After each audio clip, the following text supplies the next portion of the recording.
I'm Chris Wallace. The summit between President Trump and Kim Jong-un is on. But what about a trade war with our closest allies?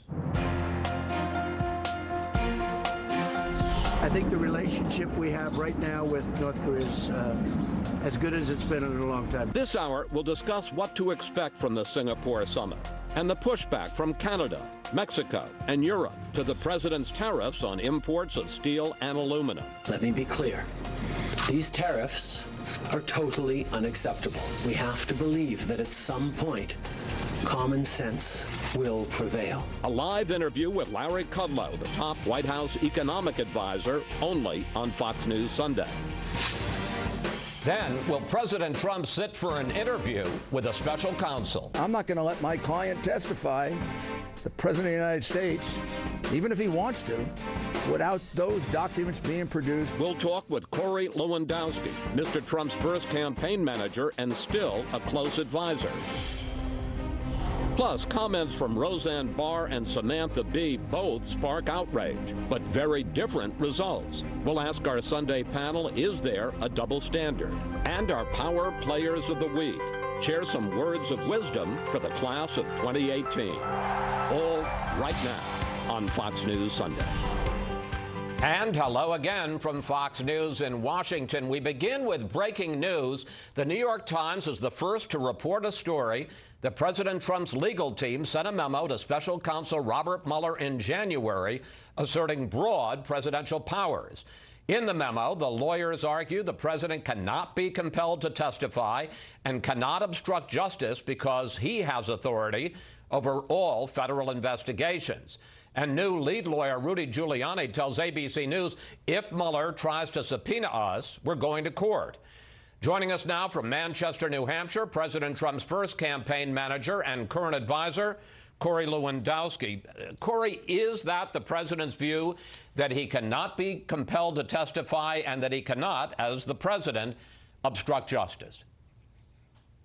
Well, Chris, I think, look, I'm not an attorney, so I want to be very clear about this. But what this memo outlines and what their team has said was, if the Mueller team is going to potentially subpoena the president, that is something that they believe is not authorized because of his position. Now, what they're trying to do, Chris, is they're trying to sit down and figure out if the president is going to sit down for an interview, and that interview is going to be based on a narrow scope of questions that the team is trying to negotiate right now. But what Rudy Giuliani has said as the president's attorney is, if the Mueller investigators decide to subpoena this president, they will take it to court, and I believe the court is going to be on the president's side on this.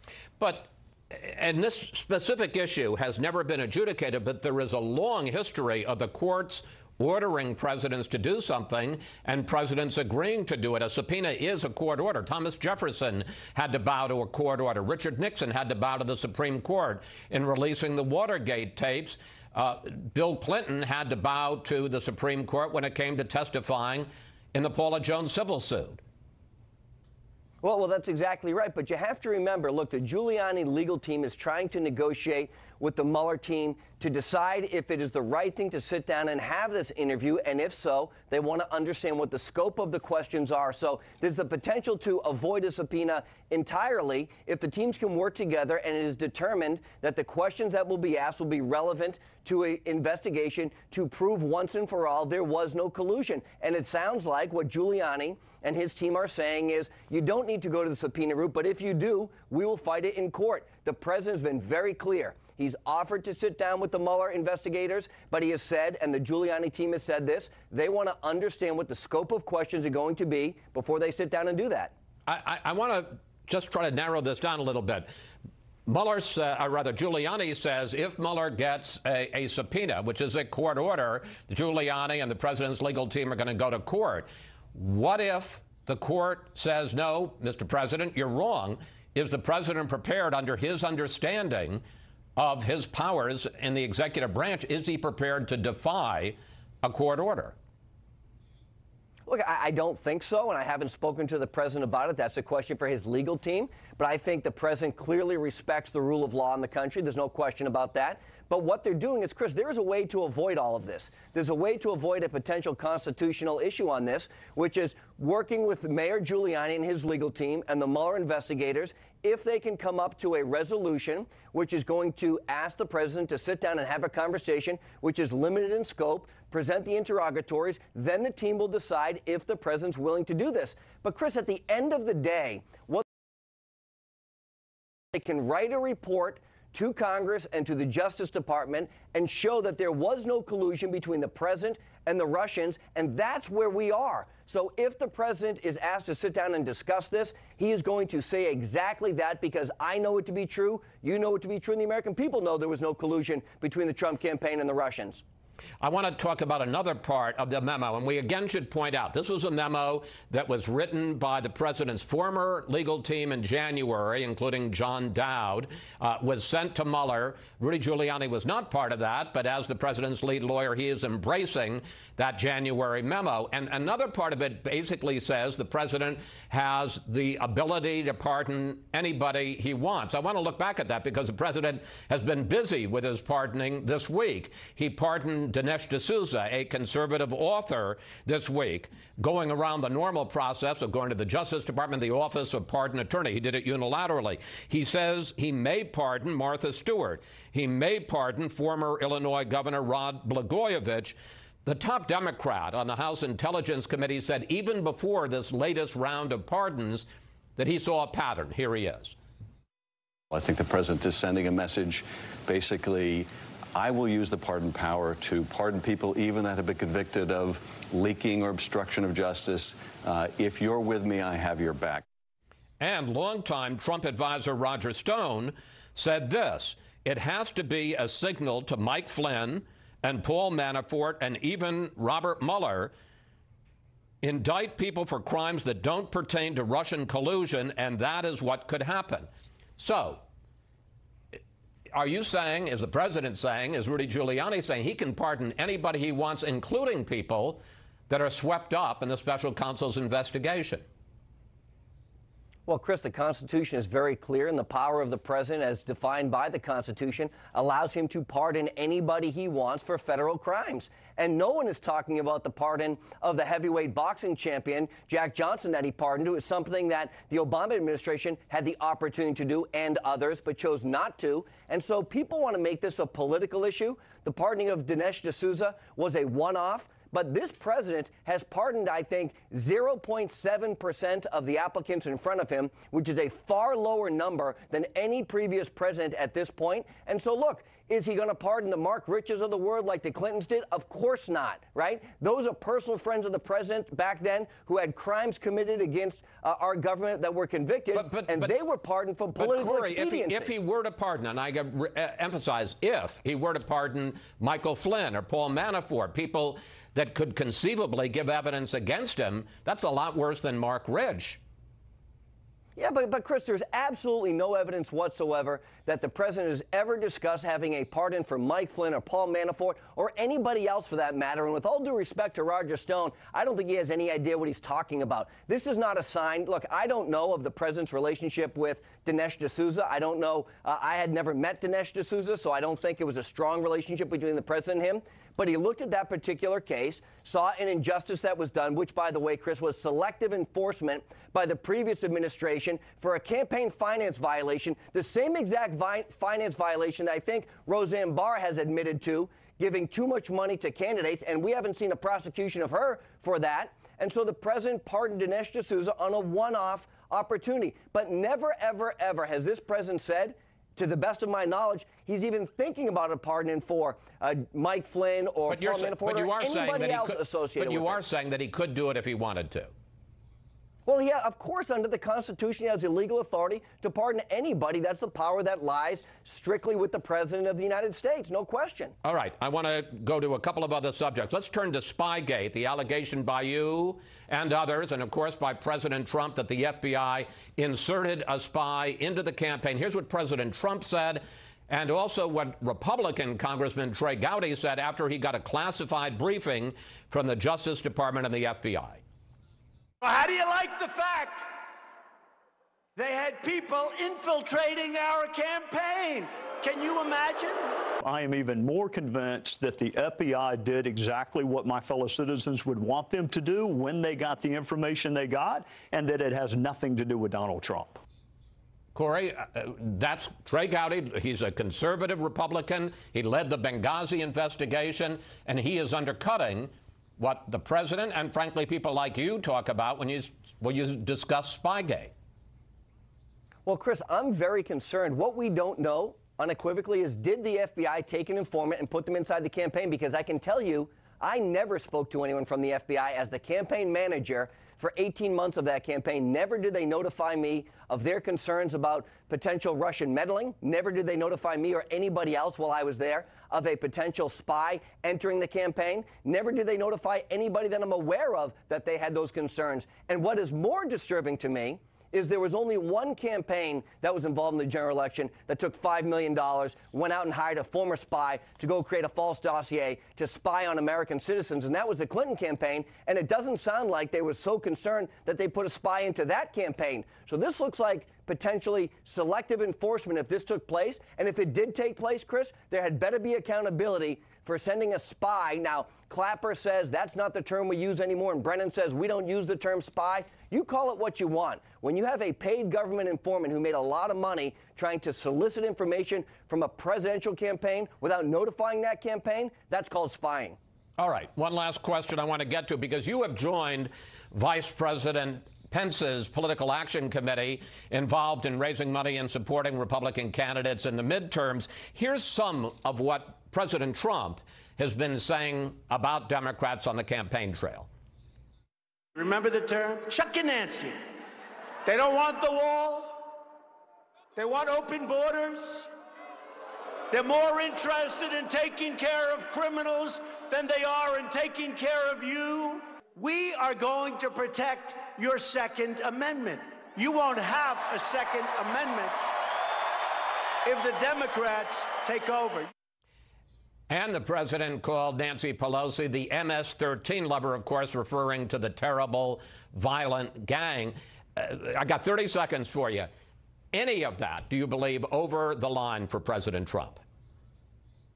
Chris, it's a clear reminder to the American people of what happens if the Democrats take control of the House of Representatives and Nancy Pelosi becomes the next speaker. Not one Democratic member of the House or the Senate voted for the historic tax cuts. This president tried to negotiate to get money for the wall and take care of the people that came to this country through no fault of their own, and the Democrats didn't want to do it because they want to politicize it. So this president has to remind the American people of what is at stake in the 2018 elections, and that is moving our country in the same direction, which is the lowest unemployment for African Americans and Hispanics ever recorded, or going back to the ways of more money in taxes and increasing your taxes under what would be Speaker Pelosi. It's a clear dichotomy, and I think the president's on the right track. Corey, thank you. Thanks for joining us today. Always good to talk with you. Thank you. Up next, we'll bring in our Sunday panel to discuss those hateful comments from two comedians that sparked similar outrage, but very different consequences this week. Plus, what would you like to ask the panel about comments from Roseanne and Samantha Bee this week? Just go to Facebook or Twitter at Fox News Sunday, and we may use your question on the air.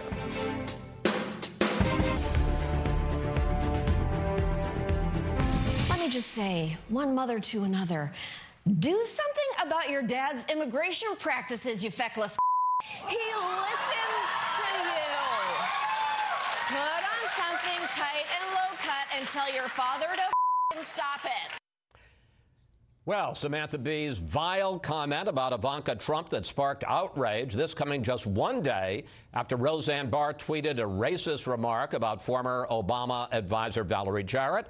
And it's time now for our Sunday group. Fox News senior political analyst Brit Hume, columnist for The Hill Juan Williams, and the co-hosts of Benson and Harf, and we have them both on Fox News Radio, Marie Harf and the aforementioned Guy Benson. All right. So, Brit, the Roseanne Barr comment, clearly hateful, but I think you could argue that while the remark by Samantha Bee may not have been more hateful, the circumstances about it were even more disturbing because it was scripted, it was taped, and it was run hours later by TBS. Your thoughts about all of this? First thing I'd say about Roseanne Barr's comment was completely out of bounds and, as you say, hateful. But if you're trying to think of something to say about a woman that would be worse than what she said, the use of the C word, which is, I would say, second only to the N word, is the ugliest words in our contemporary parlance. You couldn't do any better than what she said. I mean, it was misogynistic. It reduces a woman to a body part. You know, this is the kind of thing that some people would deride as hate speech and sexist. So I think that the two remarks are basically on a par, and what's not on a par was the disparate treatment by ABC News toward Barr and by TBS toward Samantha Bee. Vast difference, and it's pretty hard to argue, therefore, that it's not a double standard. All right. We ask you for questions for the panel, and on this specific subject, we got this tweet from KC. Do networks have to respect an individual's freedom of speech, or are networks' responsibility and freedoms different? Marie, how do you answer, KC? Well, private corporations can make decisions based on what they think is in their best business interest. And we've seen a couple of businesses boycott Samantha Bee's show. That may continue, it may not. So while both of these cases, Roseanne and Samantha Bee, they are able to say these things, they are also very much able to face consequences if they do so. And it will be interesting to see if ABC decides this is not in their corporate interest to keep Samantha Bee on. I have a sense that they'll keep her on. TBS. TBS, yes, excuse me. I also don't like the idea that we're only outraged when people that we agree with are attacked with this kind of language. We need to be outraged that as a culture, this is where we are in our politics on the left and the right. This is where things are, and it's terrible, and it needs to change on both sides. Juan, would you agree that there is a glaring double standard here, that Roseanne Barr, within hours, ABC cancels their show, and for Samantha Bee and TBS, we're sorry? No, I don't. And in fact, I think it's regrettable in picking up on what Marie was saying. When you say you don't, you're saying you don't think there's a double standard? No. I think that I agree with what Marie was saying in the sense that the culture is in this place where we use this kind of rank and vulgar language. But when you think about what Roseanne Barr had to say in terms of calling Valerie Jarrett an ape, a black woman, this is something that's very deep and speaks to race in our culture, dehumanizing people. It speaks to oppression, slavery. I can go on. You don't think calling somebody the C word is dehumanizing? I do. Let me finish. I think that calling two white women having an argument over immigration policy and separating children from parents and the like is, as I was going to say, vulgar and rank and unnecessary. It does not speak to the idea of tearing apart the social fabric around the most central and difficult issue in America, race. And that's what Roseanne Barr not only did in this instance, she had done it previously with regard to Susan Rice, another Obama official. And I think Samantha Bee has said all manner of horrible things about all manner of women, yes, white, who are working in the Trump White House. I'm telling you, one of these items speaks to tearing at the social fabric in a way that can't be undone and puts us all in great danger.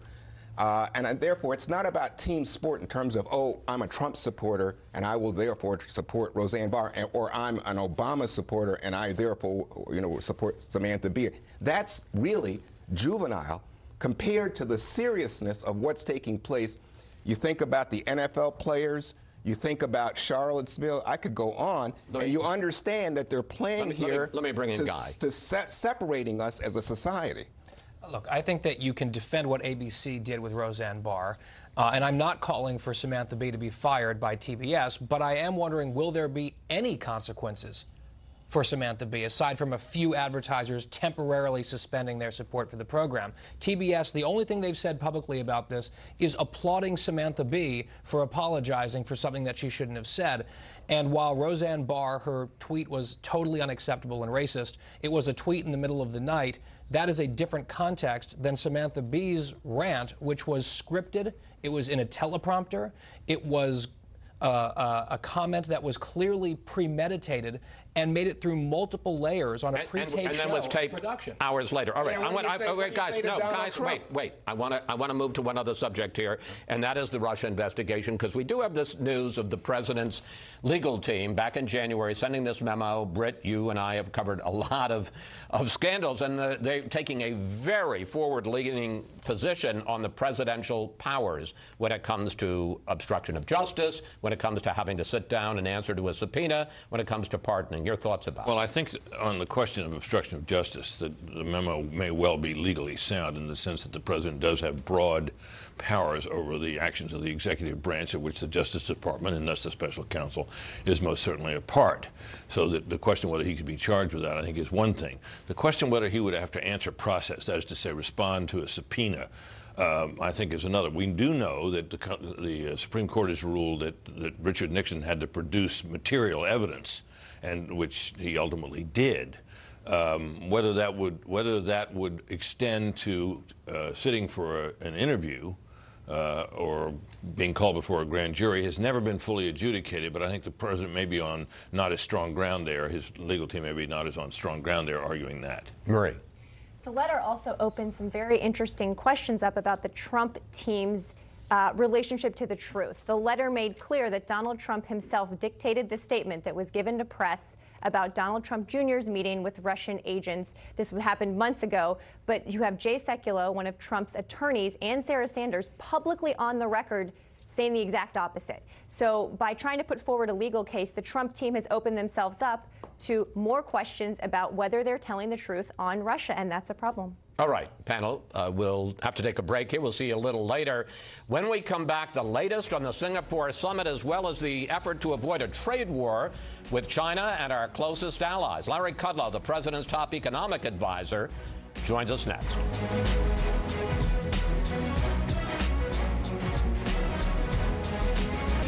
Major news today on two fronts for the Trump administration. First, on trade, Commerce Secretary Wilbur Ross is in Beijing for talks aimed at fending off a trade war with China.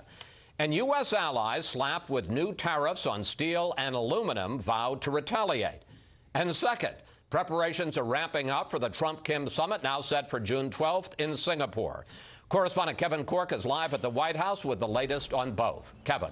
Chris, there are growing concerns that a trade war between the world's two largest economies could be inevitable after Beijing warned Washington that no new deal to shrink the massive trade deficit between our countries will take effect if President Trump follows through on his promise to hit China with new tariffs.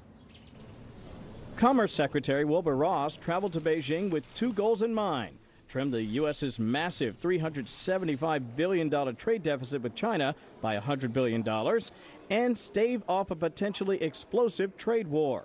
Mr. Trump's feeling on the issue spelled out on Twitter. If we charge a country $0 to sell their goods and they charge us 25, 50, or even 100% to sell ours, it is unfair and can no longer be tolerated. It's not free or fair trade. It is stupid trade. An example the White House is fond of offering is that of the auto sector, where China charges 25% on U.S. cars sold there, the EU 10%, while the U.S. charges just 2.5% in return.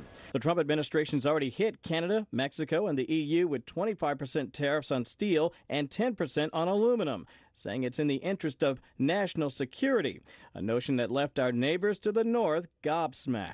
That Canada could be considered a national security threat to the United States is inconceivable.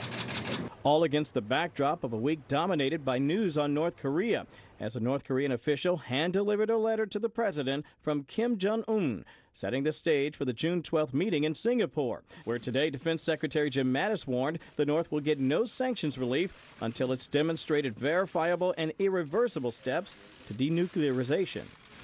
Mattis adding, we can expect at best a bumpy road to the negotiations, and perhaps the understatement of the week. Chris? It sure is. Kevin Corke reporting from the White House. Kevin, thanks for that. Joining me now for an exclusive interview, President Trump's top White House economic advisor, Larry Kudlow. Larry, welcome back to Fox News Sunday. Thank you, Chris. Let's start with the Singapore summit because President Trump, it seems to me, has dramatically softened what it is he is expecting and demanding from his first meeting with Kim. Here is what National Security Advisor John Bolton said just after the summit was announced, and here's President Trump this week. Take a look. Will President Trump insist that Kim give up, ship out all of his nuclear weapons, all of his nuclear fuel, all of his ballistic missiles before the U.S. makes any concessions? Yeah, I think that's what denuclearization means. We're going to start a process. And I told him today, take your time. You can go fast, we can go slowly. So now the president is talking about a process of negotiation, not what what John Bolton was talking about, which was unilateral, immediate disarmament. Well, I think at the end of that process, that's the goal: unilateral denuclearization, disarmament, and so forth. But it is going to be a process. I'm not directly involved in that. My pal John Bolton is, of course, and the president. But sure, these negotiations take time. It's the same on trade. All these negotiations take time. Everything's on the table during the negotiations, but you can't expect you're not going to change Rome in a day. And I think that's a very realistic attitude. The key point is that we're sitting down. And the second key point is that the president has been bolder on this in Korea, and by the way, on world trade, than any other recent president. Everybody says you can't do it, we can't do it. President says, hang on a second, we may be able to do it. Okay, well, let's pick up specifically on that aspect, because the president says the main reason that he has gotten North Korea and Kim Jong-un to negotiate was because of his policy of maximum pressure, extreme sanctions from the world on North Korea to really squeeze them. But this week, North Korea is talking with the South Koreans. He's talking with the Chinese. He's talking with the Russians. And here's what President Trump now says about his policy of maximum pressure. I don't even want to use the term maximum pressure anymore, because I don't want to use that term, because we're getting along. You see the relationship. Hasn't Kim, in effect, ended his economic isolation without giving up a thing? Well, I don't know that. I mean, how's he ended it? I'm not sure I understand. Because he's talking with China, and there seems to be every indication that they're going to relax economic sanctions. South Korea is talking about an economic partnership. This is no longer maximum pressure, Larry. I think over time, it may be relaxed, but right now, I don't think so.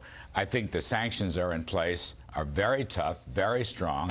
I think there was a moment a week or 10 days back when the president was concerned about that Chinese sanctions. They seem to have said, no, wait a minute, we're still hanging tough. This is tough economic pressure. I think economic sanctions work. I think the president's whole attitude of toughness with respect to North Korea. People yelled at him or said, this and that, you're too strong, you're saber-rattling, everything's on the table, including military action. That stuff works over a period of time. Now, as we head into the negotiations, I think the president is being very realistic, and it's going to take a period of time. I don't think we're going to let up on any of these matters. That's not... Well, the question isn't whether the question is whether the Chinese and South Koreans, in effect, have already started to let up. Let's turn to tariffs.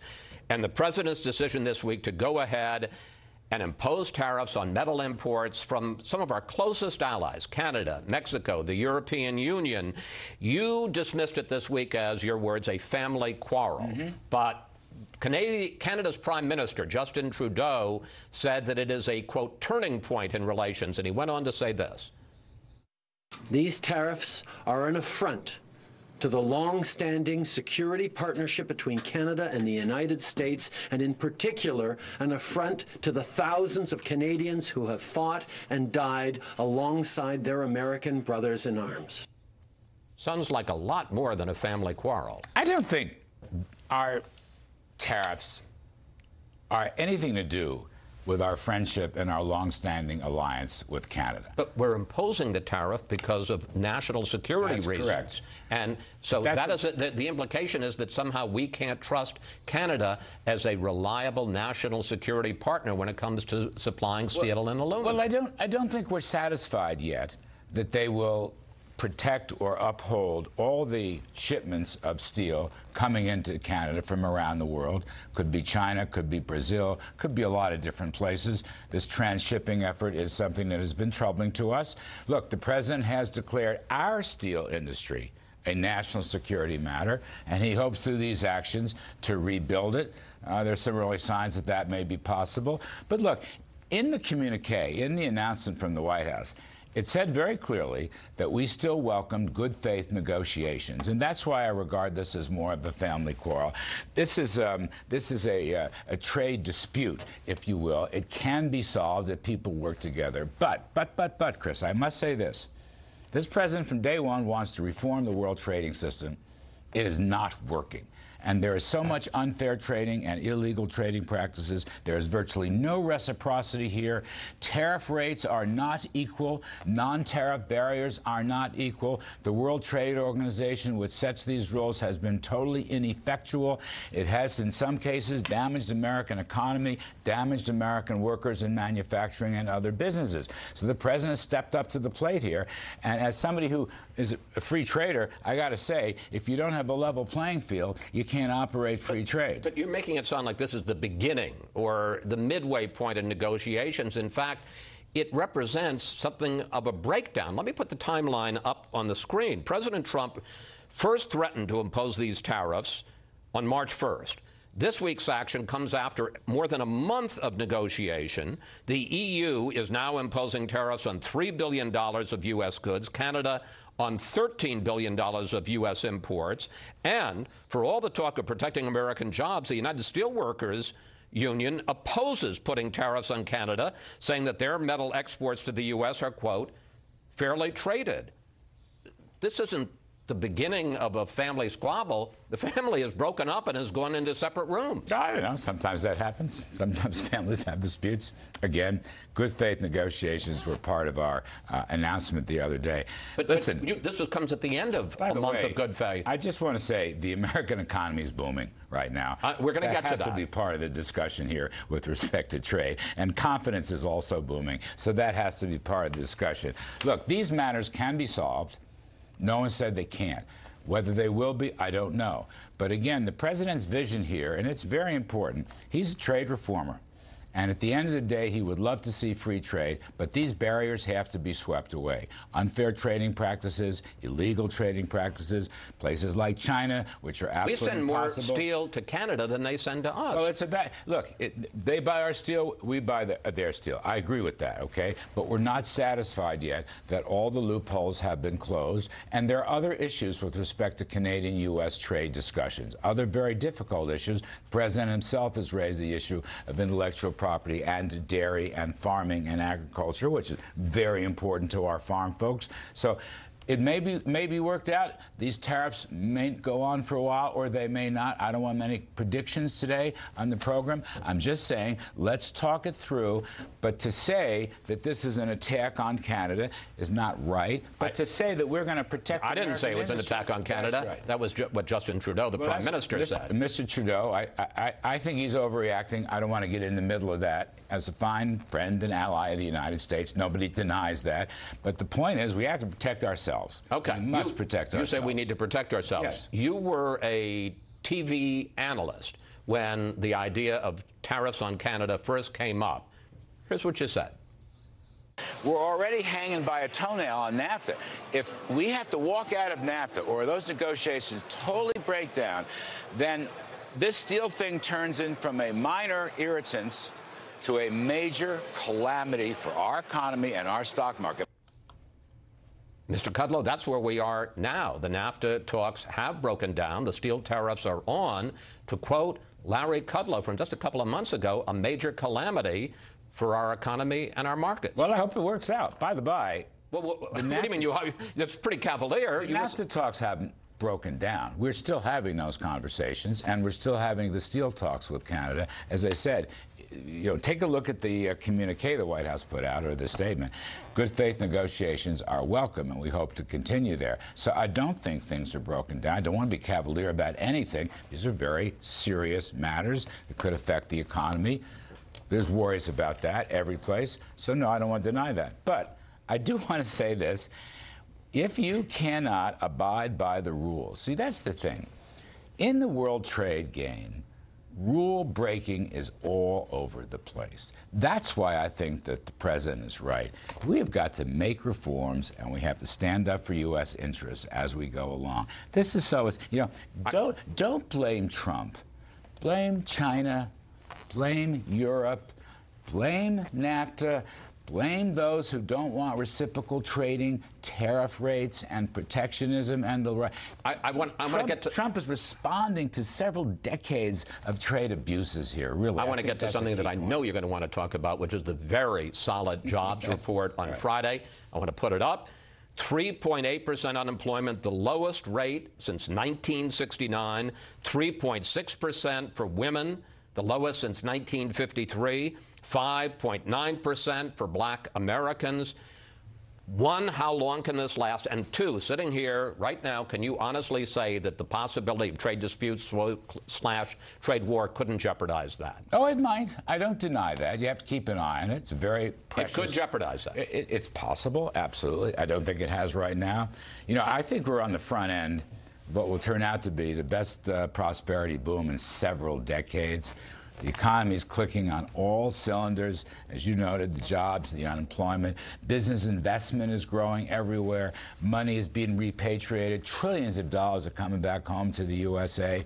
This is all probably 3% growth. We're right on the cusp of the 3% growth all our critics said we couldn't have.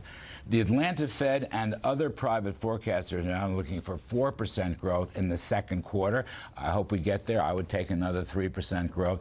I think the tax cuts and the rollback of regulations has created not only new incentives to grow, Chris, but also tremendous confidence. Consumer surveys, business surveys, small business surveys. Okay. And I think trade can dovetail into this in a very positive way if the president is able to change these trading practices and allow Americans to export. Last question, and I got 30 seconds. There has been a federal directive since the Reagan years, the president that you worked for and where we first met, that the president does not comment on the jobs numbers until at least an hour after they're formally announced. The president, 7:30, an hour before they were announced on Friday, said, looking forward to those numbers, and the markets reacted. You have said he did nothing wrong. Question, has he agreed that he won't do it again? Look, by law and custom, I was just doing my job. And it was a great number, and I got hold of him on Air Force One. Right. Has he done anything wrong? Of course he has. He didn't put the numbers out. You know, other presidents have done this before. No. Someone reminded me, President Obama once he did it before he got the numbers. He says it's going to be a terrible number. Look, presidents can say what they're going to say. There's no law. If he put the number out, that would have been a much more difficult proposition. Will he do it again? Chris, I don't know if he'll do it again. I suppose I hope he doesn't. But, you know, just saying, let's look at the jobs numbers, all of America's looking at the jobs numbers. That's a harmless tweet. Stock market futures, by the way, did nothing. Dollar went up. The bond market, yields. Somebody said 2 basis points. All I mean, come on. Larry, thank you. Thanks for your time this week. It's always a pleasure to talk with you. Thank you, sir. Appreciate it. Up next, we'll bring in our Sunday group to discuss prospects for the Trump-Kim summit and the threat of a trade war with our closest allies. It'll be a beginning, I don't say, and I've never said it happens in one meeting. You're talking about years of hostility, years of problems, years of really hatred between so many different nations. But I think you're going to have a very positive result in the end. President Trump expressing optimism but lowering expectations for his Singapore summit with North Korea's Kim Jong-un, and we're back now with the panel. Britt, what are your thoughts now? The summit is 9 days away. Is the president giving up too much without any guarantee of what he's going to get from Kim? Well, it's long been thought that for the president of the United States to sit down with some rogue dictator would confer legitimacy on that person and was therefore not a good idea to do unless it's in exchange for something worthy. But there's a view in this administration, and we don't know if it's right yet, that something really is different with the North Koreans this time. Well, we'll find out. I think the president's seeming eagerness for all of this to go forward is a little troubling because it may look like he wants to deal too badly, which weakens your position. At the same time, though, he does appear to be prepared for the fact that there's not going to be may well not be some staggering breakthrough in his first round of discussions, and that it could lead to a long process, which is a realistic way to look at it. And that's what you hope for in a negotiation like this, is that the president has realistic expectations, which Mr. Trump from time to time seems not to. Juan, I want to pick up on this with you because, again, I go back to what Bolton and Pompeo were saying in the beginning, where they were talking about, in effect, the first meeting should be, when are you going to get rid of everything? Right. And if they didn't give you a date certain, you get up and you walk out. Now they're talking about a process, a series of meetings, negotiations. Given North Korea's history, where they make promises and then renege on them, does this summit still make sense? Well, no, if you put it in those terms, Chris. But Britt makes the wise point, which is you hope that this process leads somewhere. You hope that the administration's faith is rewarded in the end. The problem is that we know historically, going back to Kim Jong-un's grandfather, Bill Clinton, and Kim Jong-il in 1994, these people lie, they're deceitful, they'll take the concessions, they'll keep them in their pocket, and then they won't deliver. So it looks like President Trump is saying, well, maybe we can end the Korean War. That'll be the big announcement at the summit. Or maybe we can say that we are lessening sanctions in the hope. But that seems like a lengthy process, and it does not seem to justify rewarding a brutal dictator with a position on the international stage. Let's turn to the other big news this week, and that is the president announcing new sanctions going into effect on June 1st against some of our closest allies, the EU and Canada and Mexico. Here's what the president said on Friday. Look, the American worker agrees with me. Obviously, the stock market agrees, because when you look at what's going on with the stocks, they're starting to see I'm right. Guy, going after China is one thing. Going after some of our closest allies is a very different matter. Yeah, it's a terrible idea. Trade wars generally are terrible ideas. He talked about the American worker, and he's talking about 140,000 roughly steel workers in America. The Wall Street Journal points out there are 6.5 million American workers in steel-using industries who are going to be harmed by this. In the auto business, in sure. beer, yeah, I mean, cans. across a ton of different industries. So I think it is telling and unfortunate from the administration's perspective that you had this lengthy back and forth with Larry Kudlow moments ago, and the amazing jobs report and state of the U.S. economy almost felt like an afterthought, because we are discussing whether or not we should move forward with tariffs against some of our closest friends, which will throw a wet blanket over the positive movement that I think is attributable to Trump policies on deregulation and taxes and so forth. This is a totally needless fight. Maria, let me pick up on that with you, because, international trade is not checkers, it's three-dimensional chess, and you now got China, as we impose tariffs on some of our allies. China is now reaching out to them and saying, well, you can do business with us, and we're going to remove some of the barriers to our markets. Right. We have now put tariffs on more of our allies than we have on China. And the president, I think, sees foreign affairs really as zero sum. There's winners and losers, and he doesn't often talk about things that are mutually beneficial, whether it's trade or whether it's diplomacy. He's really good at tearing things down. He ripped up TPP. He's trying to rip up NAFTA. Which is the Pacific trade. Yes, the trade deal. He walked away from the Paris Agreement. He walked away from the Iran deal, all in the hopes, he says, that he can negotiate better deals, whether it's on trade or nuclear weapons. So far, he's been good at ripping things up and not very good at building things back up or putting new agreements in place. And so that's what will be interesting as we look at tariffs and trade, as we look at NAFTA, which the Canadians are very upset about, or if we look at North Korean diplomacy, whether he can actually make deals or just tear them up. That is an open question today. Well, I want to pick up on the last thing I discussed with Larry Kudlow, Britt, and that was these astonishing jobs numbers. Lowest unemployment rate since the 60s, in one case the 50s, in another case. Could that be derailed if we get into a serious trade dispute, let alone war? It certainly could, and there's no doubt in my mind that the president, in putting these tariffs in place, the ones just announced against our European friends, is playing with fire. They will retaliate, and all the parade of horribles may come into being. However, I would caution on that I think the president sees all of this as a continued negotiation. The troubling thing is we've been negotiating with some of these countries for some time now in hopes of a better deal, and it hasn't materialized. So there's a long way to go. It's kind of the corollary to foreign policy, where you practice diplomacy backed up by the threat of force. Here we're practicing trade negotiations backed up by the threat of tariffs. But tariffs in and of themselves are almost always ruinous to both sides, to all sides. All right. We're going to have to end it there. Thank you all, panel. Up next, some surprising advice for the class of 2018 from our Power Players of the Week.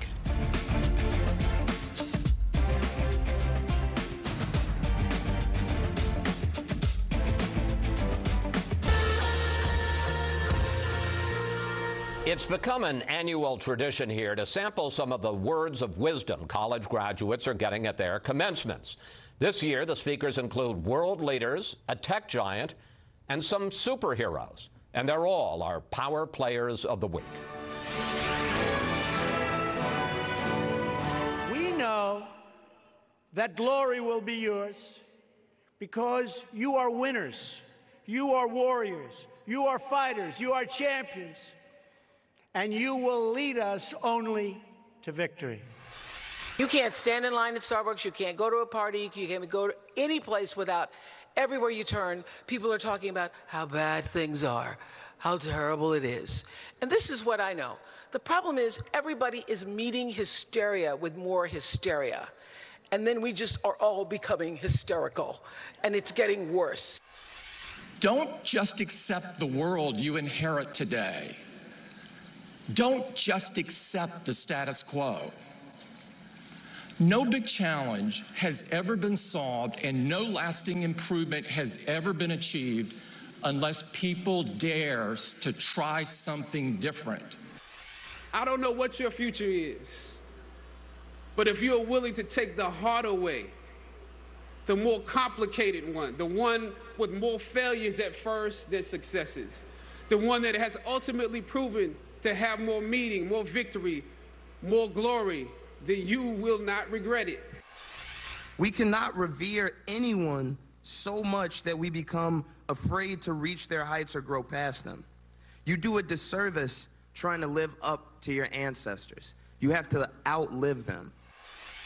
We all know of gratitude as a feeling, the good feeling we have for the things we've been given. But what I want to talk about is gratitude as intention. That is, gratitude as the determination to take the things that have benefited us and pay them forward. Let yourself be vulnerable to another point of view. That's what takes true courage.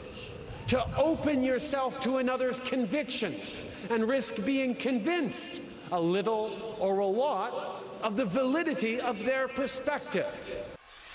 I've got 2 words that I want you all to remember. They're very important. And if I leave you with anything, I'm going to leave you with these 2 words. And those 2 words are, I'm Batman. Our best wishes as well to the students and parents of the class of 2018. And now this program note. Be sure to tune in next week as Fox News Sunday heads to Singapore.